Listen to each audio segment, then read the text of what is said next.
जय मसीह की। आज हम पढ़ेंगे मत्ती रचित सुसमाचार उसका 13वां अध्याय, और इस 13वें अध्याय में हम देखेंगे बीज बोने वाले का दृष्टांत और दृष्टांतों का उद्देश्य भी देखेंगे, और साथ में बीज बोने वाले जो दृष्टांत है उसकी व्याख्या भी करेंगे, और जंगली बीज का दृष्टांत भी देखेंगे और राई के बीज का भी दृष्टांत हम देखेंगे, और इसके साथ साथ दृष्टांतों का प्रयोग और जंगली बीज के दृष्टांत की व्याख्या भी हम आज के इस अध्याय में देखने वाले हैं। और छिपे हुए खजाने का भी दृष्टांत और अनमोल मोती का भी दृष्टांत हम देखेंगे, और जाल का दृष्टांत, पुरानी और नई शिक्षा का महत्व और नासरत में यीशु का अनादर, अंत में ये भी हम देखेंगे।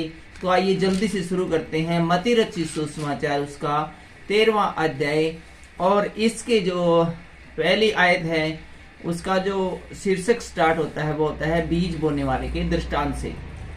उसी दिन यीशु घर से निकलकर झील के किनारे जा बैठा, और उसके पास एक बड़ी भीड़ इकट्ठी हुई कि वह नाव पर चढ़ गया, और सारी भीड़ किनारे पर खड़ी रही, और उसने उनसे दृष्टांतों में बहुत सी बातें कही। एक बोने वाला बीज बोने निकला। तो यहाँ से यीशु मसीह वो दृष्टांत बताना शुरू करते हैं। एक बोने वाला बीज बोने निकला। बोते समय कुछ बीज मार्ग के किनारे गिरे, और पक्षियों ने आकर उन्हें चुग लिया। तो यहाँ पर यीशु मसीह बता रहे हैं कि एक बीज बोने वाला है, वो बीज बोने के लिए घर से निकलता है, और कुछ बीज है वो मार्ग के किनारे पर गिर गए। मार्ग के किनारे यानी सड़क के किनारे, किसी राह के किनारे गिर गए, और पक्षियों ने आकर उन्हें चुग लिया। बीज गिरे, और थोड़ी देर बाद पक्षी उधर से जा रहे थे, उड़ रहे थे, और उन्होंने देखा कि बीज पड़े हैं, और उन्होंने आकर उन्हें चुग लिया। आगे कहते हैं, कुछ बीज पथरीली भूमि पर गिरे, जहां उन्हें बहुत मिट्टी न मिली, और गहरी मिट्टी न मिलने के कारण में जल्दी उग गए। तो जब बीज बोने वाला निकला तो कुछ बीज वो पथरीली भूमि पर गिरे। पथरीली भूमि पर गिरे तो पक्षियों ने तो उन्हें नहीं चुगा, क्योंकि वो उन्हें दिखाई नहीं दे रहे थे इतना, और चुगने में सक्षम नहीं थे। तो इसीलिए वो है ज़्यादा मिट्टी नहीं मिली उन्हें, और वे ज़्यादा मिट्टी नहीं मिली तो ज़्यादा गहराई में नहीं गए, और तुरंत ही वो उग गए, जाम गए, और उनसे पौधे बन गए। पर सूरज निकलने पर वे जल गए और जड़ न पकड़ने से सूख गए। लेकिन जब वो बड़े हो गए थोड़े से पौधे, तो सूरज की जब उनके ऊपर तेज धूप पड़ी तो वो जल गए, क्योंकि वो उनको फलने फूलने के लिए वो ज़्यादा गहराई में नहीं गए थे, और उन्हें जड़ नहीं मिली थी। जब उन्हें जड़ नहीं मिली तो उन्हें जो भूमि से जो पानी मिलना चाहिए था, जो उसको फलने फूलने के लिए, अपने आप को हेल्थी होने के लिए जो विटामिन प्रोटीन चाहिए थे, वो नहीं मिले। और जैसे ही सूरज उनके लगा, वो कोई बैक पावर उनके पीछे न होने के कारण वो है जलकर भस्म हो गई। कुछ बीज झाड़ियों में गिरे, और झाड़ियों ने बढ़कर उन्हें दबा लिया। तो किसान ने जब कुछ बीज डाले तो कुछ झाड़ियों में गिर गए। वो झाड़ियों में गिरे तो ठीक ठाक से उत्पन्न तो हो गए, पैदा हो गए, और बड़े भी हो गए।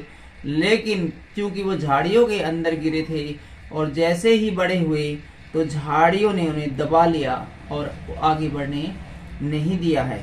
पर कुछ बीज अच्छी भूमि पर गिरे और फल लाए, कोई 100 गुना, कोई 60 गुना, कोई 30 गुना। लेकिन जब किसान ने बीज बोया तो कुछ बीज है वो अच्छी भूमि पर भी गिरा, और जो बीज अच्छी भूमि पर गिरा वो बीज है कोई 100 गुना फल लाया। जहाँ एक बीज गिरा था वो कहीं कहीं उसके 100 दाने निकले, कहीं 60 निकले, और कहीं 30 दाने निकले। जिसके कान हो वह सुन ले। यीशु मसीह कहता है कि मैंने ये बात कह दी, दृष्टांत कह दिया, तो जिसके कान हो वो इसको सुन ले। इस बीज बोने वाले के दृष्टांत की व्याख्या हम थोड़ी सी देर बाद करेंगे। उससे पहले दृष्टांतों का उद्देश्य देख लेते हैं, जो कि हमें मिलता है 10वीं आयत में। चेलों ने पास आकर यीशु से कहा, तू लोगों से दृष्टांतों में क्यों बातें करता है? अर्थात किस्से कहानियों के द्वारा लोगों से बातें क्यों करता है? ऐसा चेलों ने यीशु मसीह से कहा। यीशु ने उत्तर दिया, तुमको स्वर्ग के राज्य के भेदों की समझ दी गई है, पर उनको नहीं, क्योंकि जिसके पास है उसे दिया जाएगा, और उसके पास बहुत हो जाएगा, पर जिसके पास कुछ नहीं है उससे जो कुछ उसके पास है वह भी ले लिया जाएगा। मैं उनसे दृष्टांतों में इसलिए बातें करता हूँ कि वे देखते हुए नहीं देखते और सुनते हुए नहीं सुनते और नहीं समझते। उनके विषय में उनके विषय में यशायाह भविष्यवक्ता की यह भविष्यवाणी पूरी होती है, तुम कानों से तो सुनोगे पर समझोगे नहीं, और आंखों से तो देखोगे पर तुम्हें नहीं सूझेगा, क्योंकि इन लोगों का मन मोटा हो गया है और वो कानों से सुनते हैं और उन्हें अपनी आंखें मूंद ली है।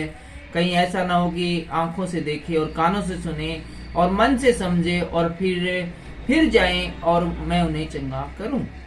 पर धन्य है तुम्हारी आंखें कि वे देखती है और तुम्हारे कान की वे सुनते हैं, क्योंकि मैं तुमसे सच कहता हूं कि बहुत से भविष्यवक्ताओं ने और धर्मियों ने चाहा कि जो बातें तुम देखते हो देखे पर न देखी, और जो तुम सुनते हो सुने पर न सुनी।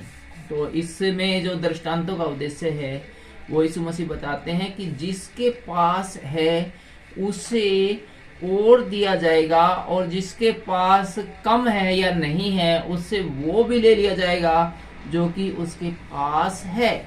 इस वचन का क्या महत्व है, क्या कहना चाहते हैं, उस बारे में हम डिस्कस करेंगे। और यीशु मसीह ने उनसे चेलों से कहा था कि मैं दृष्टांतों में कहता हूँ, क्योंकि ये जो बंदे हैं ना जिनसे मैं बात कर रहा हूँ ये इस लायक नहीं है। तुम्हें तो स्वर्ग का राज्य है उसके बारे में खुलकर बताया गया है, उसका भेद दिया गया है, लेकिन इन लोगों को नहीं, क्योंकि इनके मन कठोर है। ये आंखों से तो देखते हैं लेकिन समझते नहीं है, कानों से सुनते हैं लेकिन ध्यान नहीं लगाते हैं। कौन सी बातों पर ध्यान नहीं लगाते, कौन सी बातें देखते हैं कि इतने सारे चिन्ह और चमत्कार मैंने इनको दिखाए हैं, क्या इनकी आंखों ने नहीं देखा है इन्होंने? वो मैंने दृष्टांतों में नहीं कहा। किसी अंधे को आंखें दे दी, किसी लकवे के रोगी को ठीक किया है, और किसी बहरे को है वो सुनने की क्षमता दे दी, और बहुत सारे चमत्कार इन लोगों की आंखों ने देखा, लेकिन इनको समझ नहीं आता है कि ऐसे चमत्कार अब से पूर्व कभी नहीं हुए हैं और किसी ने भी विश्वास नहीं किया है। इसलिए मैं इनसे दृष्टांतों में कहता हूँ, बहुत सारी बातें इन्हें स्वर्ग के राज्य के बारे में बताया गया है, बार बार बताया गया मैं खुदा का बेटा हूँ, लेकिन ये कान नहीं धरते हैं, इनके कान मोटे हो गए हैं। तो यहाँ पर अपने चेलों को यीशु मसीह जब कहते हैं कि जिसके पास है उसे और दिया जाएगा, और जिसके पास कम है या नहीं है उससे वो भी ले लिया जाएगा जो कि उसके पास है। तो इस बात के कहने का तात्पर्य यही है कि वचन जिसके पास आता है, परमेश्वर का ज्ञान जिसके पास आता है, और जो उस ज्ञान को एक्सेप्ट करता है, जो वचन से इससे प्यार करता है, इसे जो वचन दिया गया था यदि वो इससे प्यार करता है तो उसे और भी दिया जाएगा। लेकिन जिसके पास वचन भेजा गया, बाइबल भेजी गई, परमेश्वर का वचन भेजा गया, किसी पास्टर को भेजा गया, तो उसने पास्टर से जब मिले तो हाँ जी पास्टर जी, हाँ जी पास्टर जी, ना जी बहुत अच्छा है जी, हम तो यीशु मसीह से बहुत प्यार करते हैं जी, हमारा तो सारा परिवार ही यीशु मसीह को चाहता है जी। लेकिन थोड़ी देर बाद फिर वो भूल गए।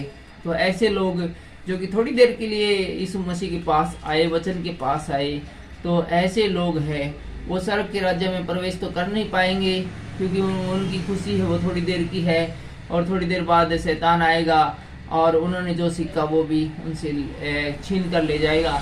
तो इसलिए कहा गया है कि जिसके पास कम है या नहीं है उससे वो भी ले लिया जाएगा, क्योंकि उनके किसी काम का तो है नहीं। वो जो पूर्ण मन से तो वो परमेश्वर के पास आते नहीं, लेकिन जो वचन से प्यार करते हैं और मुझसे प्यार करते हैं तो उन्हें और भी बहुत सारा आनंद में वचन दिया जाएगा, क्योंकि सबको पता है कि वचन में आनंद है, बाइबल में आनंद है, यीशु के पास आनंद ही आनंद है। और जो इस आनंद का मजा लेना चाहते हैं उन्हें आनंद से भरपूर किया जाएगा। आगे बढ़ते हैं तो हम पहुंच जाते हैं 18वीं आयत में, जहां पर बीज बोने वाले की दृष्टांत की व्याख्या की गई है। थोड़ी देर पहले हमने देखा था बीज बोने वाले का दृष्टांत। अब यीशु मसीह उसकी क्या व्याख्या करते हैं उसको जल्दी से देख लेते हैं। अब तुम बोने वाले के दृष्टांत का अर्थ सुनो। जो कोई राज्य का सुसमाचार सुनकर नहीं समझता, उसके मन में जो कुछ बोया गया था उसे वह दुष्ट आकर छीन ले जाता है। एक बार फिर से सुनिए, जो कोई राज्य का वचन सुनकर नहीं समझता, उसके मन में जो कुछ बोया गया था उसे वह दुष्ट आकर छीन ले जाता है। यह वही है जो मार्ग के किनारे बोया गया था। तो जिन्होंने वचन है वो थोड़ा सा सुना, अच्छा लगा, लेकिन उसके ऊपर मनन नहीं किया, उसके ऊपर नहीं चले, तो क्या है कि शैतान आकर उस वचन को है वो बिल्कुल जीरो कर देता है, उसको ले जाता है। और 20वीं आयत में कहते हैं, और जो पथरीली भूमि पर बोया गया था वह है जो वचन सुनकर तुरंत आनंद के साथ मान लेता है। और जो पथरीली भूमि पर जो गिरा था, दाने गिरे थे, वो इसके समान है, उस वचन के समान है जिसे कोई सुनता है और सुनकर तुरंत आनंद के साथ मान लेता है, खुशी खुशी मान लेता है, पर अपने मन में जड़ न रखने के कारण वह थोड़े ही दिन का है, और जब वह वचन के कारण कलेश या उपद्रव होता है तो तुरंत ठोकर खाता है। लेकिन थोड़े से दिनों बाद वो बंदा है, क्योंकि वो थोड़े फटाफट उसने उसको वचन को मान लिया और खुश हो गया, लेकिन जब थोड़ा सा कलेश विपदाएं आई और वो अपनी डेली की रूटीन में खो गया तो वचन को भूल गया। तो इस प्रकार से उसके जीवन से भी वचन है वो जाता रहता है और वचन उसके जीवन में कोई कार्य नहीं कर पाता है। जल्दी से 22 में आए देखते हैं, जो झाड़ियों में बोया गया था यह वह है जो वचन को सुनता है, पर इस संसार की चिंता और धन का धोखा वचन को दबाता है और वह फल नहीं लाता है। इसी प्रकार से जो झाड़ियों में जो बीज गिरा था इस प्रकार से है कि किसी ने वचन सुना हो, उसको मान लिया हो, लेकिन सांसारिक जीवन में रहते हुए, धन के लालच में रहते हुए इंसान है वो वचन पर चल नहीं पाता है। और ये सब बातें हैं, ये सब बातें हैं होती रहती जीवन के अंदर, और किसी न किसी वजह से इंसान वचन से पीछे हट जाता है। और जब वचन इंसान के साथ नहीं रहता है तो वो फिर काम कैसे करेगा। अब मेरे पास मान लो कि दर्द निवारक दवा है, गोली है, सिर दर्द की गोली है मेरे पास है, ठीक है, और मुझे अचानक से सिर दर्द होता है, तो जब तक मैं उस गोली को, उस दवा को लूंगा नहीं तो वो मेरे शरीर के अंदर कैसे काम करेगी, कैसे सिर दर्द ठीक होता रहेगा। अब वो मेरी जेब में पड़ी रहे, चाहे एक गोली की बजाय मेरे पास 10 गोली का पूरा पत्ता रहे, लेकिन जब मुझे दर्द होगा, तकलीफ होगी, तो जब तक मैं उस गोली को निवाए पानी से, गर्म पानी से नहीं लूंगा, वो गोली मेरे को कैसे ठीक करेगी। हालांकि एक नहीं, मेरे पास 10 गोलियां हैं। इसी प्रकार ये यदि वचन हमारे आसपास रहता है, हमारे घर में 10-10 बाइबलें पड़ी हैं, और मेरे घर में तो देखो कितनी सारी बाइबल पड़ी है, और इसके नीचे अलमारी में कम से कम भी 80 के करीब बाइबल पड़ी है, लेकिन वो सब दूसरों को देने के लिए है। मेरे पास तो मैंने नई बाइबल लगा रखी है, लेकिन इसके साथ साथ जो मेरी पुरानी बाइबल है, जो देखो कटी फटी है, मुझे ये ज़्यादा अच्छी लगती है। और क्योंकि मुझे इसमें आदत हो गई है इसको देखने की। तो मैं सोचूं मेरे पास तो 80 बाइबल और पड़ी है, और हम करीब 10 बाइबलें हैं वो लोगों तक हर रोज पहुंचाते हैं, कई सालों से पहुंचाते आ रहे हैं। तो सोचते हैं लोगों तक बाइबल पहुंचा रहे हैं, और इतनी सारी बाइबलें पड़ी है तो इसको पढ़ने की क्या जरूरत है। वो पड़ी अपना काम कर देगी, चेयरमैन साहब परमेश्वर खुश हो जाएंगे और सब आशीष से मिल जाएंगे। यदि मैं ऐसा सोचूं तो ये सोच मेरी हो सकता है ठीक ना हो, क्योंकि जब तक हम हैं बाइबल को नहीं पढ़ेंगे, वचन को नहीं मानेंगे, तो वो वचन मेरे जीवन में कैसे काम करेगा। हालांकि इस कमरे में 80 बाइबलें पड़ी हैं, लेकिन वो जो उसके अंदर वचन लिखा वो मेरे जीवन में कैसे कार्य करेगा जब तक कि उसको नहीं पढ़ूंगा, उसको नहीं मानूंगा। इसी प्रकार से जब मेरे जेब में 10 गोलियां पड़ी है, सिर दर्द हुआ, मुझे बुखार हुआ, मैं जब तक वो नहीं लूंगा, उनमें से एक गोली निकाल के, तो वो गोली असर नहीं करेगी, क्योंकि उसे असर करने के लिए, उस गोली को अपनी ताकत दिखाने के लिए, पावर करने के लिए अवसर ही नहीं दिया गया, वो शरीर के अंदर गई नहीं। तो किस प्रकार हम दवा कंपनी को दोषी ठहरा सकते हैं कि उसने ऐसी गोली बनाई जो कि असर नहीं कर सकती। इसी प्रकार से वचन है परमेश्वर का, जब तक इसको हम नहीं मनन करेंगे ठीक से, तो वचन अपना कार्य कैसे कर पाएगा। एक अन्य उदाहरण देखने से पहले हम 23वीं आयत देख लेते हैं। जो अच्छी भूमि बोया गया था वह है जो वचन को सुनकर समझता है और फल लाता है, कोई 100 गुना, कोई 60 गुना और कोई 30 गुना। तो इसी प्रकार से हमने जिस प्रकार से बताया था कि कुछ बीज है वो अच्छी भूमि पर गिरा था, और जो अच्छी भूमि पर गिरा था वो 60 गुना, 100 गुना और 30 गुना फल लाता है। अर्थात जहाँ 100 बीज गिरे वहाँ पर उसको 100 से गुना कर दो, ठीक है, 10 झाड़ बन गए उसके, और जहाँ एक बीज गिरा उसके 60 बन गए, 100 बन गए, इस प्रकार से था। इसी प्रकार से जो वचन को सुनता है उसको अप्लाई करता अपने जीवन में, तभी तो वचन कार्य करता है। हमारे घर में मान लो कि हमने लाइट का कनेक्शन लगा रखा, हमारे घर में एसी है, एसी लेके आए हम अपने घर में, इंस्टॉल करा ली, इंजीनियर आया और उसने देखा एसी बिल्कुल प्रॉपर काम कर रही है, चला के देख लिया, सब कुछ कर लिया। बहुत बार गर्मी पड़ रही है, 48 तापमान है, 50 डिग्री तापमान पहुंच गया, ताती लुएं चल रही है, तो हम देखते हैं कि लेकिन हमारे घर में भी तापमान है वो कम नहीं हो रहा है, 85 डिग्री है। क्यों नहीं हो रहा? जब तक एसी का बटन नहीं दबाएंगे एसी अपना काम नहीं कर पाएगा। जब एसी का बटन दबाएंगे तो कम से कम आधा घंटा, 30 मिनट, 2 घंटे में वो पूरी तरह से वो सक्षम होएगी कि हम अपने मन चाहे तापमान में उसके अंदर पाएं, कमरे के अंदर। तो इसी प्रकार हमारे घर में यदि बिजली का बल्ब लगा है उसको ऑन नहीं करेंगे तो वो किस प्रकार से है वो हमें रोशनी दे पाएगा। इसी प्रकार से वचन यदि हमारे आसपास है लेकिन उसे अपने जीवन के अंदर अप्लाई नहीं करेंगे, उसको नहीं मानेंगे। यीशु मसीह हमारे पास है, आसपास है, इस दुनिया में आया है, वो तीसरे दिन फिर से जिंदा हो गया है, लेकिन यीशु मसीह को जब तक हम अपने जीवन में धारण नहीं करेंगे तो यीशु मसीह की शक्तियाँ हमारे अंदर कैसे कार्य करती रहेंगी? क्योंकि हम अन्य बातों के द्वारा तो शैतान को आमंत्रित करते हैं और ललचाई वाली चीज़ों को हम अपनाते हैं। तो फिर यदि शैतान के पीछे चलेंगे तो फिर शैतान की शक्तियाँ हमारे जीवन में कार्य करेंगी और हमारे जीवन में 2 ही चीज़ें आ सकती है, या तो शैतान या फिर मसीह। तो आप हमें ये देखना है कि हमें कौन सा ज़्यादा चाहिए, शैतान की ताकतें ज़्यादा चाहिए या यीशु मसीह का अनुग्रह ज़्यादा चाहिए। वीडियो ज़्यादा लंबा होता जा रहा है इसलिए हम जल्दी से 24वीं आयत में पहुंच जाते हैं, जंगली बीज का दृष्टांत। तो हमने अब हम देखते हैं जंगली बीज का दृष्टांत 24वीं आयत से। यीशु ने उन्हें एक और दृष्टांत दिया, स्वर्ग का राज्य उस मनुष्य के समान है जिसने अपने खेत में अच्छा बीज बोया। ठीक है, स्वर्ग का राज्य कैसा है? इस प्रकार का है कि किसी किसान ने अपने भूमि में अच्छा बीज बोया, पर जब लोग सो रहे थे तो उसका शत्रु आकर गेहूं के जंगल में गेहूं के बीच जंगली बीज बोकर चला गया। किसान ने तो अच्छी भूमि पर अच्छा बीज बो दिया, लेकिन रात को जब किसान सो रहा था तो उसके दुश्मन आया और उसने उसके बीच में आकर उसे गेहूं के बीच में जंगली पौधे बो दिया, राई बो दी, कुछ ऐसा बो दिया जो कि गेहूं के जैसा देखने में होता है, लेकिन वो असल में जंगली बीज था।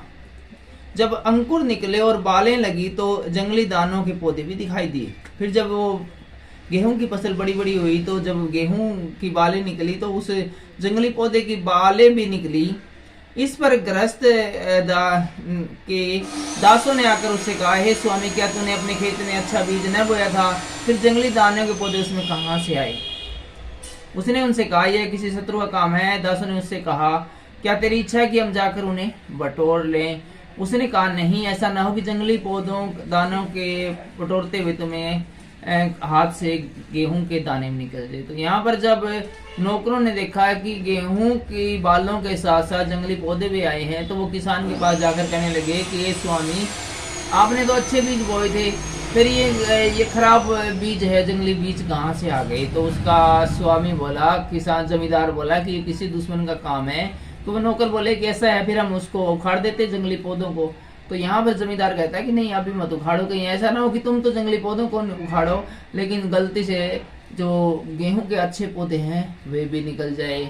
आगे जमींदार कहता है, कटनी तक दोनों को एक साथ बढ़ने दो और कटनी के समय में काटने वाले से कहूंगा कि पहले जंगली दाने के पौधे बटोर कर जलाने के लिए उनके गठड़ बांध लो और गेहूं को मेरे खेत में खलिहान में इकट्ठा करो।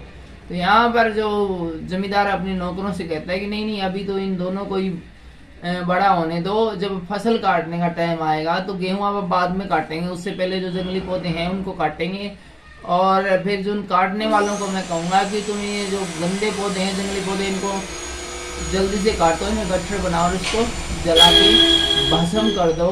और जो अच्छे पौधे जो उसके बाद जो बचे हैं, जो गेहूं बचा है, उसको मेरे खलिहान में लेकर आओ, ताकि इस अच्छे पौधों को हम खाने के लिए यूज करें, अपने घरों में लाए, अपने बुखारियों में, अपने गोदामों में रखें। अब राई के बीज का दृष्टांत भी हम फटाफट देख लेते हैं, और ये हमें मिलता है मत्ती रचित सुसमाचार इसी अध्याय में 31वीं आयत से। उसने उन्हें एक और दृष्टांत दिया, यीशु ने उन्हें एक और दृष्टांत दिया, स्वर्ग का राज्य राई के दाने के समान है, जिसे किसी मनुष्य ने लेकर अपने खेत में बो दिया। तो यहाँ पर यीशु मसीह अपने चेलों को बता रहे हैं कि स्वर्ग का राज्य वो राई के दाने के समान है, जिसने किसी किसान ने ले जाकर अपने खेत में बो दिया। वह सब बीजों से छोटा तो होता है, पर जब बढ़ जाता है तब सब साग पात से बड़ा होता है और ऐसा पेड़ हो जाता है कि आकाश के पक्षी आकर उनकी डालियों पर बसेरा करते हैं। तो राई का दाना जो होता है, बीज होता है, वो देखने में बिल्कुल छोटा सा होता है, बहुत ही छोटा होता है, लेकिन जब उसे बोते हैं और जब बड़ा हो जाता है तो इतना विशाल का हो जाता है कि आकाश के पक्षी उसके ऊपर बसेरा करते हैं। तो इसी प्रकार से यीशु मसीह कहते हैं स्वर्ग का राज्य भी ऐसा ही है कि जब हम बातें करते हैं स्वर्ग की तो वो छोटी सी बात जान पड़ती है, ऐसा लगता है कि हम किसी शहर के बारे में बता रहे हैं, लेकिन जो एक्चुअल में है इतना विशालकाय है, इतना सुनहरा है, इतना अच्छा है कि जिसकी तुम लोग कल्पना भी नहीं कर सकते। क्योंकि राई के दाने को देखकर भी कोई उस पेड़ की कल्पना नहीं कर सकता जो कि इस बीज से उत्पन्न होने वाला है। और आगे हम 33वीं आयत से देखते हैं खमीर का दृष्टांत। यीशु ने एक और दृष्टांत उन्हें सुनाया, स्वर्ग का राज्य खमीर के समान है, जिसको किसी स्त्री ने लेकर 3 पसेरी आटे में मिला दिया और होते होते वह सारा खमीर हो गया। जो खमीर होता है उसको 3 किलो आटे में किसी स्त्री ने थोड़ा सा मिलाया और जब उसको गूंथा तो पूरा आटा ही है वो खमीर हो गया। इसको हम इस बात के द्वारा समझ सकते हैं कि मान लो कि 3 किलो आटा है, उसमें थोड़ा सा यदि नमक डाल दिया जाए तो सारा का सारा आटा है वो नमकीन हो जाता है। और अब हम यदि 34वीं आयत देखें इसी अध्याय की, तो वहां पर हमें मिलता है दृष्टांतों का प्रयोग। ये सब बातें यीशु ने दृष्टांतों में लोगों से कही और बिना दृष्टांत वह उनसे कुछ नहीं कहता था कि जो वचन भविष्यवक्ताओं के द्वारा कहा गया था वह पूरा हो। तो यीशु मसीह है, उन्होंने लोगों से जो जो बातें कही वो दृष्टांतों में कही, और दृष्टांतों के अलावा डायरेक्टली उन्हें कुछ भी नहीं बताता था ताकि यशायाह भविष्यवक्ता के द्वारा जो कहा गया था वो पूरा हो। क्या कहा गया था यशायाह भविष्यवक्ता के द्वारा, वो हमें 35वें आयत में मिलता है, मैं दृष्टांत कहने को अपना मुंह खोलूंगा, मैं उन बातों को जो जगत की उत्पत्ति से गुप्त रही है प्रकट करूंगा। अब देखते हैं जंगली बीज के दृष्टांत की व्याख्या। तब वह भीड़ को छोड़कर घर में आया और उसके चेलों ने उसके पास आकर कहा, खेत के जंगली दाने का दृष्टांत हमें समझा दे। यीशु ने उनको उत्तर दिया, अच्छे बीज का बोने वाला मनुष्य का पुत्र है। तो यहाँ पर बताते हैं कि अच्छे बीज का बोने वाला कौन है? मनुष्य का पुत्र अर्थात यीशु मसीह है। खेत संसार है, लेकिन जो खेत है वो संसार है। अच्छा बीज राज्य की संतान है, और जो अच्छा बीज है वो राज्य की संतान है, और जंगली बीज दुष्ट की संतान है। ठीक है, जो जंगली बीज है वो दुष्ट की संतान है, और जो अच्छा बीज है वो राज्य की संतान अर्थात स्वर्ग की संतान है। जिस शत्रु ने उसको बोया वह शैतान है, कटनी जगत का अंत है, और काटने वाले स्वर्गदूत है।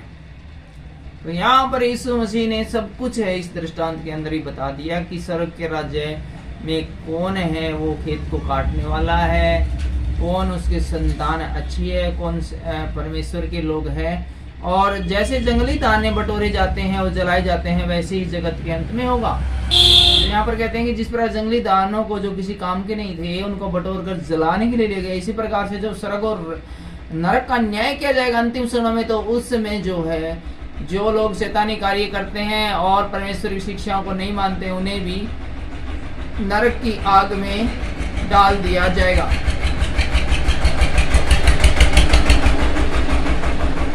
मनुष्य का पुत्र अपने स्वर्गदूतों को भेजेगा और वे उसके राज्य में से सब ठोकर के कारणों को और कुकर्म करने वालों को इकट्ठा करेंगे।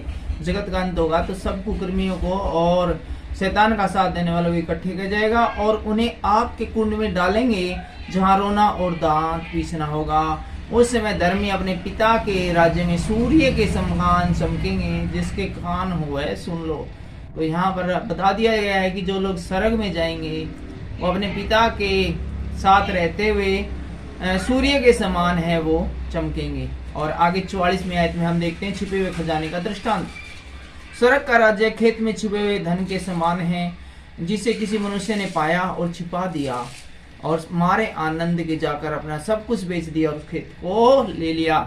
तो यहाँ पर स्वर्ग का राज्य का एक और भी उदाहरण दिया गया है कि किस प्रकार सा है कि मान लो कोई आदमी खेतों में घूम रहा था, किसी दूसरे खेत में घूम रहा था और उसे पता चला कि इस खेत में तो खजाना है, कहीं उसकी ठोकर लगी या कुछ खोद रहा था तो उसके अंदर उसे खजाना दिखाई दिया।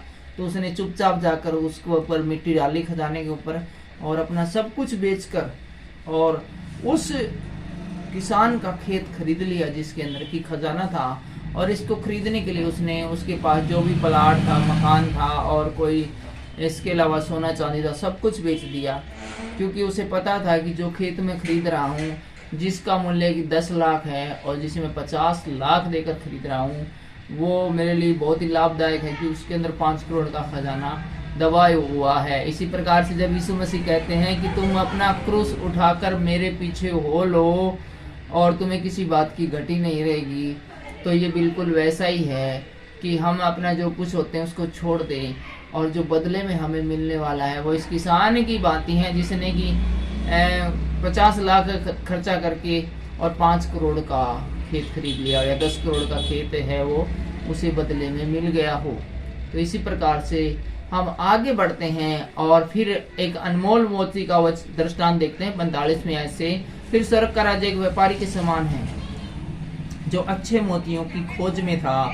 जब उसे एक बहुमूल्य मोती मिला तो उसने जाकर अपना सब कुछ बेच डाला और उस मोती को ले लिया। कोई बहुत ही अच्छा मोती की तलाश में कोई कारीगर हो और उसे वो कहीं कम दामों पर मिल जाए और जैसा कि अनमोल हीरा या मोती कहीं और उपलब्ध न हो, तो वो जो जानकार है, कलाकार है, वो उस मोती को किसी भी कीमत पर पाने के लिए अपना सब कुछ बेच दिया, क्योंकि उसको पता है कि ये जिस कीमत को मैं चुका रहा हूँ उससे 100 गुना 1000 गुना कीमत में ये मार्केट में बिकने वाला है।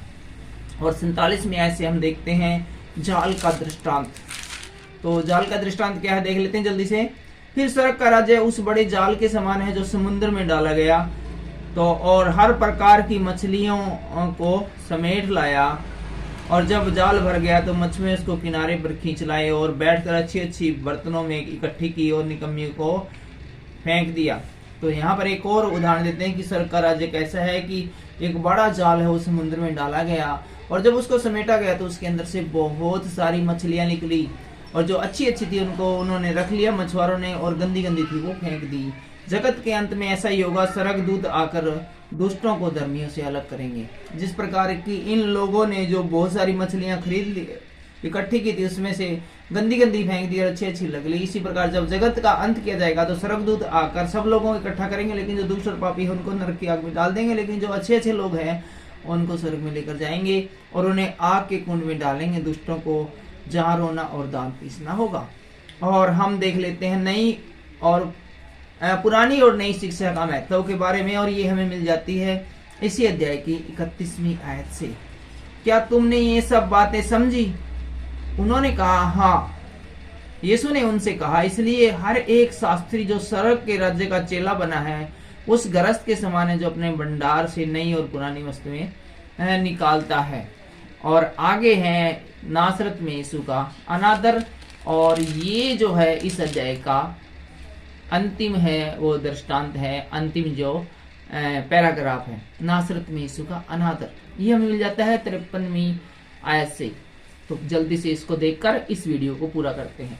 जब यीशु ये सब दृष्टांत कह चुका तो वहां से चला गया और अपने नगर में आकर उनके आराधनालयों में उन्हें ऐसा उपदेश देने लगा कि वे चकित होकर कहने लगे, इसको यह ज्ञान और सामर्थ्य के काम कहाँ से मिले? क्या यह बढ़ई का बेटा नहीं? और क्या इसकी माता का नाम मरियम और इसके भाइयों के नाम याकूब, यूसुफ और शमौन नहीं है? और क्या इसकी बहनें हमारे बीच में नहीं रहती? फिर इसको यह सब कहाँ से मिला?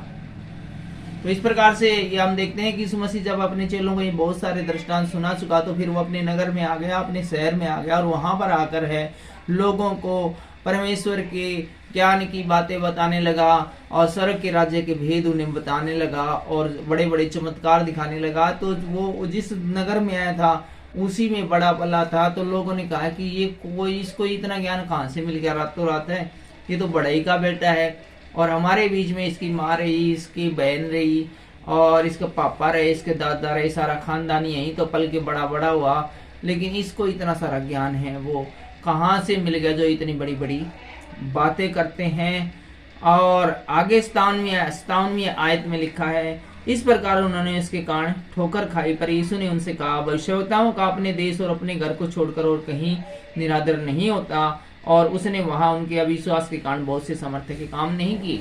तो यीशु मसीह को ये बुरा लगा कि उसके अपने लोग, उसके शहर के लोग, उसके गांव के लोग है वो उसकी बातों पर विश्वास नहीं कर रहे हैं। और तब यीशु मसीह ने कहा था कि जो भविष्यवक्ता होते हैं, जो पास्टर लोग होते हैं, जो प्रचारक होते हैं, उसका है वो अपने गांव में और अपने शहर में छोड़कर और कहीं भी अपमान नहीं होता है।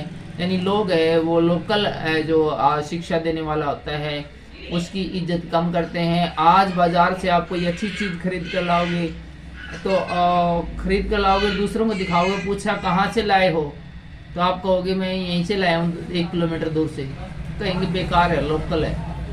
और कोई दूसरा आदमी कोई चीज खरीद के लाया, उससे पूछें कहाँ से लाया है, कहेगा दिल्ली से लाया हूँ, कहेगा बहुत अच्छी भाई दिल्ली से लाया तो, क्योंकि वो दूर हो गई। और कोई एक और व्यक्ति भी कोई सामान खरीद के लाया, उससे पूछे कोई कहाँ से लाया, भाई मैं तो अमेरिका से लाया हूँ। अमेरिका से, वेरी गुड यार, क्या क्वालिटी है, बहुत ही अच्छा लाया। क्यों? क्योंकि वो बहुत दूर से लाई गई है इसलिए अच्छी हो गई। इसी प्रकार से जो पास्टर लोग होते हैं या जो परमेश्वर का वचन सुनाने वाले होते हैं, या फिर इन बातों को यदि हम छोड़ भी दें, वचन से जुड़ी बातों को, नॉर्मली भी जो लोग ज्ञानवर्ध होते हैं या अच्छे वक्ता होते हैं या किसी चीज़ के कलाकार होते हैं, तो लोकल स्तर पर उसका इज्जत नहीं की जाती, चाहे कोई राजनेता हुआ या कोई एक्टर हुआ, बल्कि जब वहाँ से वो चलकर बाहर जाता है तो वहाँ उसकी जय जयकार होती है, उसको मान सम्मान मिलता है। लेकिन लोकल उसकी इज्जत और मान सम्मान नहीं होती, क्योंकि लोग सोचते हैं ये कहाँ का एक्टर आ गया, कहाँ का कलाकार आ गया, ये किसका पास्टर आ गया, पूरे तो अंडा कर दे काल तक। ये बातें होती है। और आज के वीडियो में बस इतना ही। आने वाले अगले वीडियो अर्थात मत्ती रचित सुसमाचार 14वें अध्याय को हम नेक्स्ट वीडियो में देखेंगे। और इस अध्याय में हम देखेंगे यूहन्ना बपतिस्मा देने वाले की हत्या के बारे में और 5000 लोगों को खिलाने के बारे में, और यीशु का पानी पर चलने के बारे में भी हम देखेंगे। और अंत में अगले वीडियो में हम देखेंगे गतरेस में रोगियों को चंगा करना। लेकिन ये सब होंगी अगले वीडियो में। आज की वीडियो में बस इतना ही। यदि आपको वीडियो अच्छा लगा तो आप इस वीडियो को लाइक कर सकते हैं। दूसरे लोगों तक यदि आप परमेश्वर का वचन पहुंचाना चाहते हैं तो इस वीडियो को आप शेयर कर सकते हैं। यदि आप इस चैनल पर नए हैं तो इस चैनल को सब्सक्राइब कर सकते हैं। Thank you so much for watching. परमेश्वर आपको आज के वचनों के द्वारा बहुत सी आशीष और बरकत दे। सबको जय मसीह की जय हिंद, खुश रहिए।